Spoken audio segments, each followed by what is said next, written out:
Sejam muito bem-vindos ao meu canal Lívia Comunicando. Eu sou a Lívia Sagerato, estudante de jornalismo, e hoje vou falar sobre a evolução da comunicação por fatores culturais.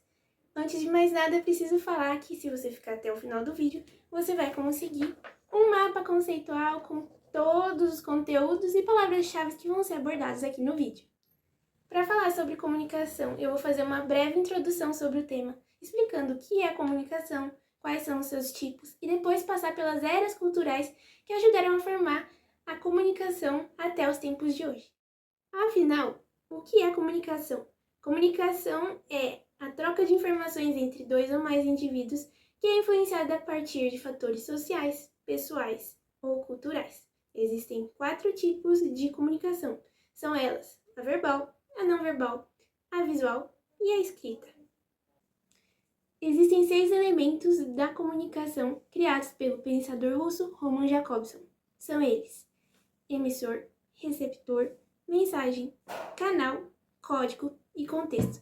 Para falar de cada um deles, eu vou até chegar um pouco mais perto de vocês, porque a gente está conversando. Nessa conversa aqui entre a gente, eu sou a emissora. Eu estou passando a mensagem para vocês, a minha fala. Vocês são os receptores, vocês estão recebendo a minha fala. Vocês são os interlocutores aí de casa. O canal seria o YouTube, esse vídeo aqui. Só que se a gente estivesse numa conversa pessoalmente, o canal seria a minha voz, que está passando a informação para vocês. O código é a língua portuguesa, e eu espero que todo mundo esteja entendendo em português.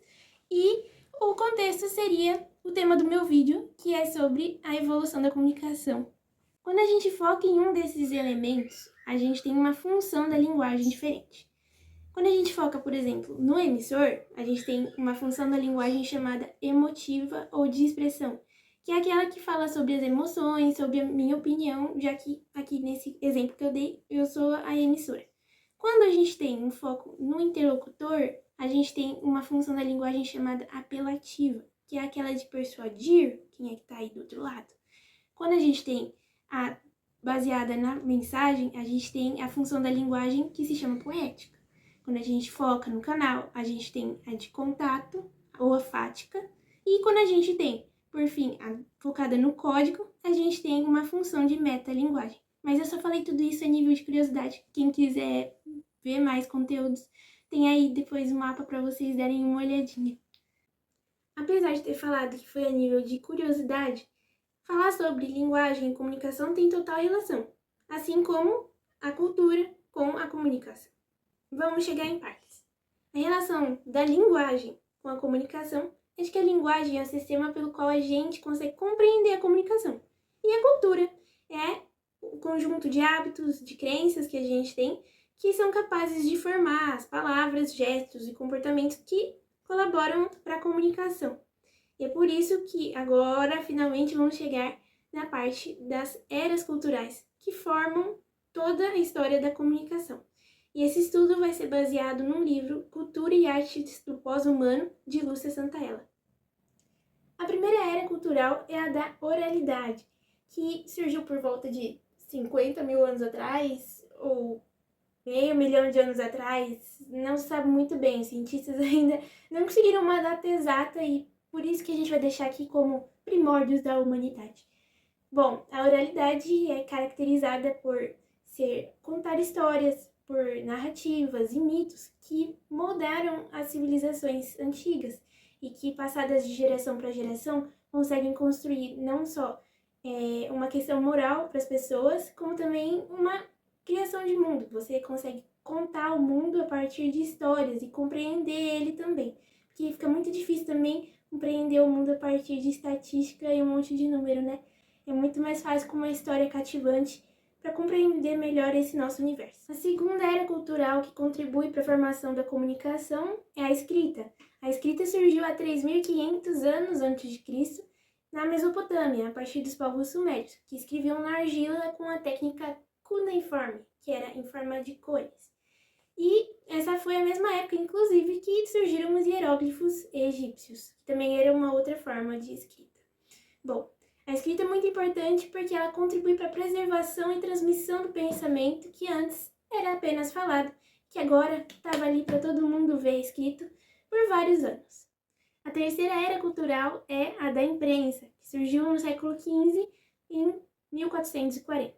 O alemão Gutenberg conseguiu fazer com que agora a informação fosse passada por várias cópias e em larga escala pela primeira vez na história. É realmente uma invenção revolucionária. Antes, a informação escrita era feita à mão e ficava só reservada para as pessoas de alto poder, de alta classe. E agora, finalmente com a imprensa, agora poderia ter várias cópias que eram distribuídas para mais pessoas. A primeira obra publicada em larga escala foi a Bíblia, e a partir de então, mais obras começaram a tomar conhecimento da população. A quarta era cultural é a da cultura das massas, que surgiu no século XIX. Um século antes, a Revolução Industrial abriu caminho para que agora o acesso à informação e à comunicação fosse ainda maior, inclusive para o consumo das pessoas. Então agora as pessoas tinham acesso a revistas, a jornais e a rádio. Só que uma característica importante de ressaltar nesse tipo de cultura é que a comunicação ela era unidirecional, ou seja, existia apenas um tipo de emissor para vários receptores, que são as massas, as populações. A população ela só tinha acesso a conteúdos que o governo ou que patrocinadores tinham interesse. Então, era por isso que é um movimento unidirecional. É um tipo de conteúdo só por um tipo de emissor e é passado para vários receptores. É importante ressaltar isso porque nas próximas culturas isso vai ficar mais claro de como essa ideia foi mudando com o tempo e com as novas eras da comunicação. A próxima era cultural é a era das mídias, que surgiu no século XX. Mídia é um conceito que é muito abstrato e é muito difícil também de se definir propriamente. Então, uma definição aqui que eu dou para vocês, bem resumida, é de que mídia é basicamente um meio pelo qual um conteúdo é passado. Enfim, essa mídia pode ser não só digital, como a gente conhece, mas também revistas, jornais também são formas de mídia. Essa era das mídias, ela tem como característica a diversidade de mídias e conteúdos, e são bem exemplificadas a partir de algumas décadas que são na memória de muita gente aí. São elas a década de 70 e a década de 80, por exemplo.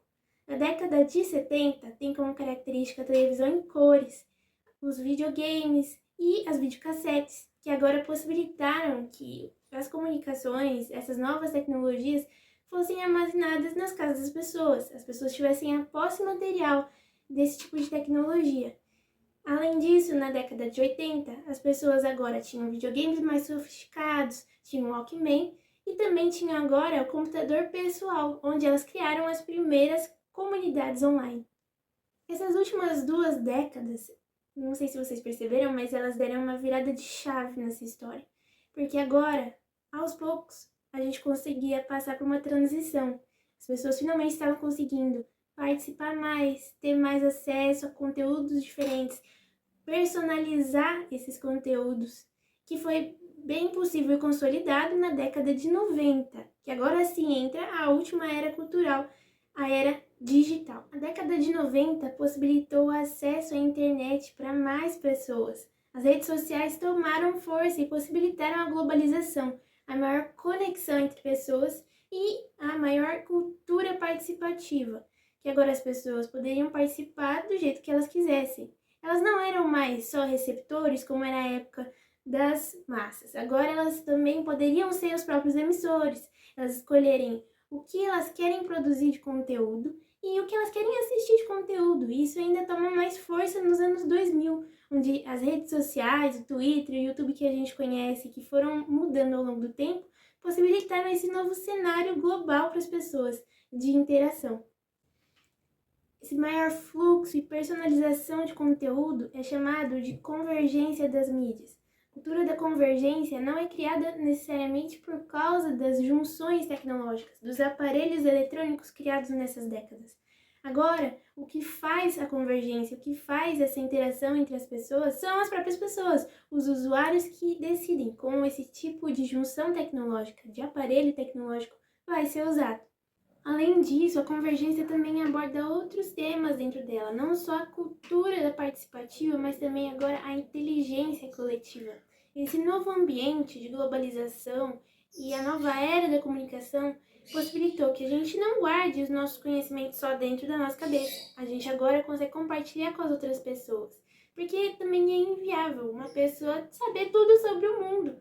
Isso não cabe dentro só de um cérebro. Então agora a gente tem um cérebro coletivo, onde todas as pessoas, através da internet, conseguem compartilhar mais conhecimento umas para as outras.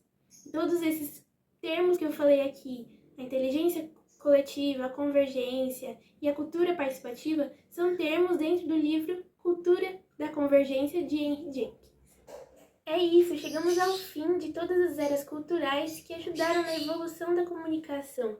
Importante destacar aqui é que essas eras culturais não se sobrepõem umas às outras, elas na verdade se complementam e ajudam nesse processo da comunicação.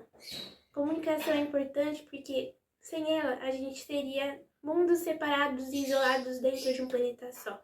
A gente precisa um dos outros para sobreviver, a gente precisa se comunicar, apesar de ser difícil conversar uns com os outros, as pessoas estão cada vez mais nervosas e agitadas nos dias de hoje, brigam por qualquer coisa. A comunicação ainda é importante e ainda é a forma da gente resolver problemas e a esperança que a gente tem de um mundo melhor. Obrigada por ter ficado até aqui nesse vídeo e agora eu vou explicar o segredo por trás de como você consegue um mapa com todas as informações, toda a linha do tempo das áreas culturais que eu falei e todas as explicações sobre a comunicação. Você vai conseguir baixar esse mapa através do meu site, que o link está disponível tanto na descrição desse canal do YouTube, tanto no meu Instagram. Você acessa eles, ambas as redes sociais estão como @livia_comunicando. Espero que você tenha gostado e que o vídeo tenha sido útil para os estudos da comunicação e de estudantes, não só de jornalismo, mas todo mundo interessado nessa área da comunicação. Muito obrigada e até mais!